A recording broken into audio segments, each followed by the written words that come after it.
অৰ্থাৎ আমাৰ যে সাহিত্য সাধনা আমি যে সাহিত্য সৃষ্টি কৰো বা দৈনন্দিন জীৱন যাত্ৰাত যিবিলাক কৰ্ম কৰো সেইবিলাকে আমাৰ আত্মাৰ অভিব্যক্তি বুলি ধৰা হয়।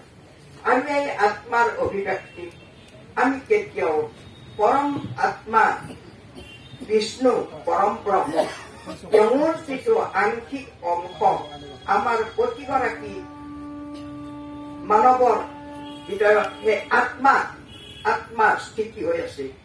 সেই আত্মাক আমি ভগৱান পৰম ব্ৰহ্ম বুলি মানিব লাগিব, তেওঁ গুৰু বুলি মানিব লাগিব। কাৰণ কীৰ্তন ঘোষাটো মহাদেৱ শংকৰদেৱে লিখি থৈ মহাপুৰুষ শংকৰদেৱে লিখি থৈ গৈছে, বাহিৰে ভিতৰে তুমি মোৰ গুৰু। গতিকে আমাৰ বাহিৰত যি গুৰু দেখা পাওঁ আৰু ভিতৰত যি আমাৰ গুৰু আছে আত্মাগুৰু, এই আত্মাগুৰুৰ প্ৰভাৱতহে বাহিৰৰ গুৰুবিলাক সক্ৰিয় হয়। আমি সাধাৰণ